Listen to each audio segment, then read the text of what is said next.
bakit biglang ganon? Bakit biglang may kaso? Alright. Opo. Palagay po ninyo, yun hong, yung ang Pangulong Marcos ay dapat din maimbestigahan?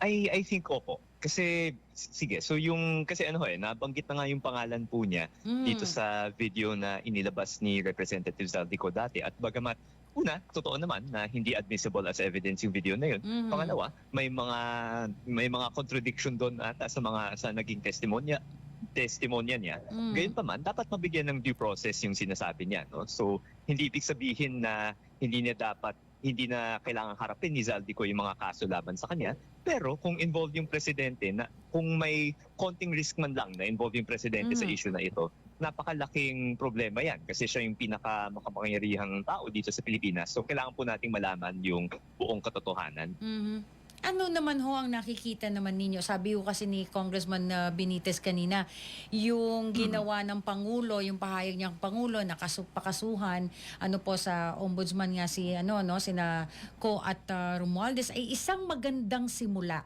para po masabi natin talaga na umuusad naman talaga ang hustisya.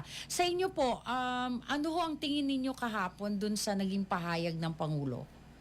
But sang-ayon naman po ako na positibong itong hakbang. Pero ang concern po natin kasi medyo hindi pa nangyayari yung totoong transparency Kasi yun nga, ano yung nagbago between this week and last week from nung nakarang linggo, ang posisyon ng Pangulo ay hindi sapat yung ebidensya laban kay Martin Romualdez versus this week ay biglang may kaso na. No? So talagang base ba sa ebidensya yung pagpapasya ng ating Pangulo o parang base sa political na sitwasyon? No? So ako po ay again, mas maganda na may kaso laban kay Speaker Martin Romualdez kasi yung House of Representatives niya ay isa sa mga sangay ng ating Kongreso na nagpasa ng pinakatiwaling budget sa kasaysayan ng Pilipinas nitong 2025.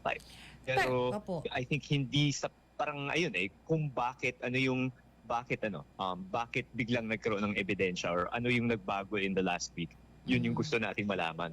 Kaya dapat again, nire-repeat po namin na dapat maging publiko yung mga gawain ng ICI at ultimately dapat magkaroon ng totoong independent ICI mula sa Malacanang. Kaya pinapaboran po natin yung version na nais itatag ng panukalang batas dito na hinain ni Congresswoman Laila de Lima sa House of Representatives at ni Senate President Tito Soto sa Senate. So gusto natin ng isang totoong independent na Commission on Infrastructure.